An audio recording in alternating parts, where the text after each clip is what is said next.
En 2020, le Château-Musée de Nemours a lancé une grande opération d'inventaire de ses collections. Ce chantier est une première et a permis de découvrir, documenter et restaurer de nombreuses œuvres d'art qui dormaient dans les réserves du Château-Musée. Le Château-Musée de Nemours est avant tout un château qui a été fondé dans la seconde moitié du XIIe siècle et qui a appartenu à de nombreux propriétaires. La ville l'a acheté en 1811 afin de le transformer en musée dans les années 1903. Donc ce musée s'installe dans cet écrin médiéval.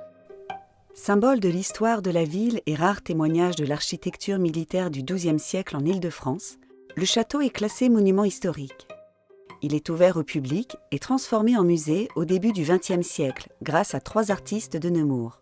Justin Sanson, sculpteur, Ernest Marché, peintre paysagiste, et Adolphe Ardaille, imprimeur en taille douce. Ils ont légué leur fonds d'atelier au musée, constituant ainsi une première collection, enrichie ensuite par de nombreuses donations et achats. Ce sont toutes ces œuvres qui font l'objet aujourd'hui du premier chantier des collections. Le musée, placé sous tutelle municipale, dispose de l'appellation Musée de France depuis 2002. L'établissement est donc ainsi agréé par le ministère de la Culture et soumis au contrôle scientifique de l'État. Le chantier des collections est un terme spécifique de l'univers des musées. Cette opération consiste à traiter en masse des objets dans un objectif défini. Alors à Nemours, l'objectif défini, c'est de pouvoir accélérer l'inventaire et de pouvoir donc connaître les œuvres qui sont conservées dans les réserves du musée afin de les étudier dans un but de transmettre ces œuvres aux générations futures. Pendant un an, ce premier chantier des collections s'est déroulé sous les yeux du public et a fait l'objet d'une exposition temporaire intitulée « Le musée sort de ses réserves ».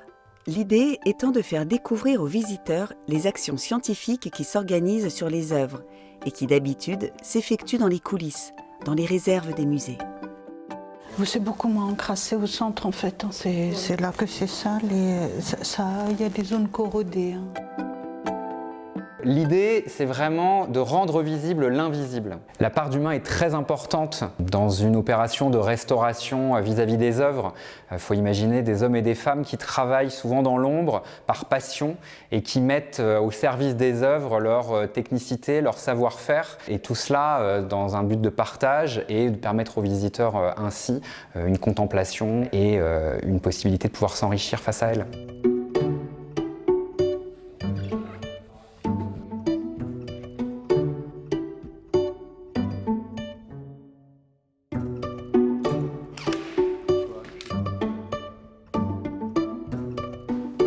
Je suis en train de poser la couleur pour essayer de redonner une lisibilité à l'ensemble de la composition. C'est très satisfaisant de redonner une lisibilité à cette œuvre.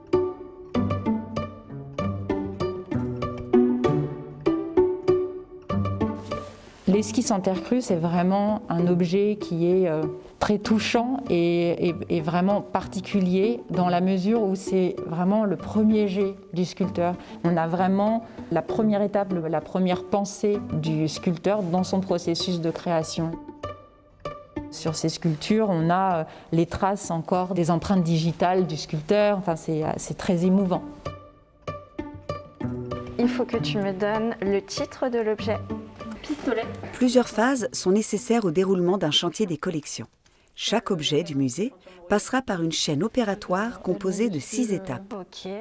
Le récollement, institué par la loi musée en 2002.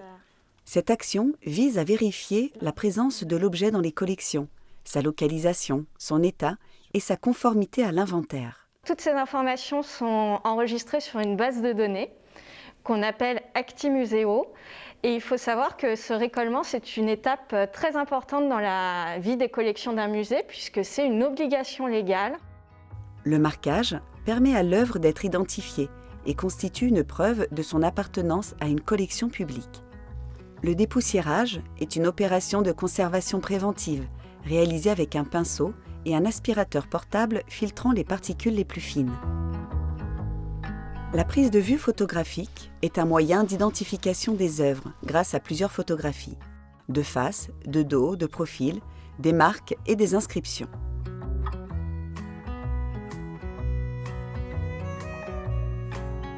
Le conditionnement est une nécessité pour assurer la conservation de certains objets afin de les protéger des chocs, de la lumière et de la poussière. On a un estimatif de plus de 20 000 objets dans nos collections. Or, ça a été une grande surprise qui s'est révélée en 2010, puisqu'auparavant, on annonçait avoir seulement 5 000 objets. Donc du coup, il y a un gros travail de récollement et d'inventaire à effectuer.